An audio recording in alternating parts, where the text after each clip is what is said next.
uweze kufanya mambo ahali, mambo aula, mambo dungudungu na mambo makubwa.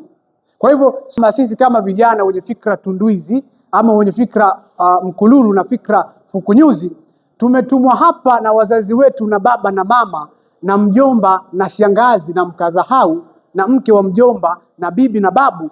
Tumekuja hapa kupambania ndoto zetu, na ndoto tunazipambania ndani ya darasa na nje ya darasa. Kwa hivyo itakuwa jambo la ajabu sana kama tutapambania ndoto ndani ya darasa na tukasahau kupambania ndoto zetu nje ya darasa. Lakini pia itakuwa jambo la kusikitisha sana ikiwa tutapambania ndoto nje ya darasa tu na tukasahau kupambania ndoto zetu ndani ya darasa. Kwa hivyo lazima tufanye sisi ima fa ima, lazima tutabahari, tupige makasia kwenye bahari iliyochafuka kuhakikisha kwamba ushindi unarudi nyumbani.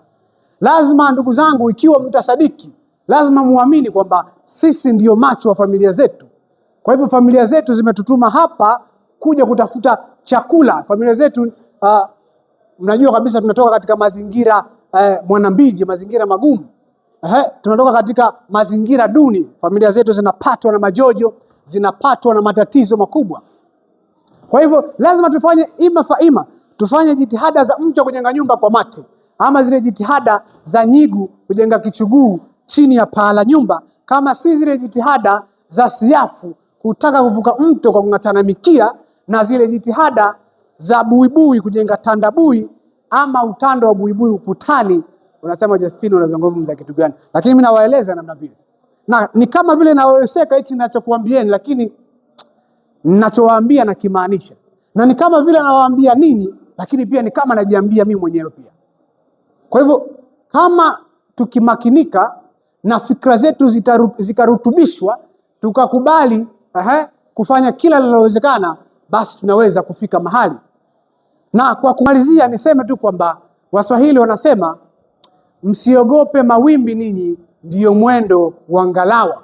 Msiogope matatizo, hata kama mtapatwa na majojo ama mtaingia katika hali ya makuruwezo, hali ya wasiwasi na hali ya kuchanganyikiwa sana.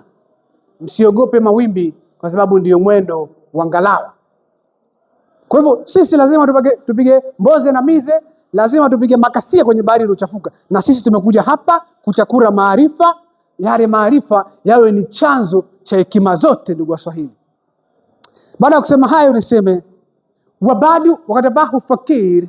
Jina langu ni Justin Mwasi, Ulumbi kila pahala. Wote tuseme Ulumbi kila pahala.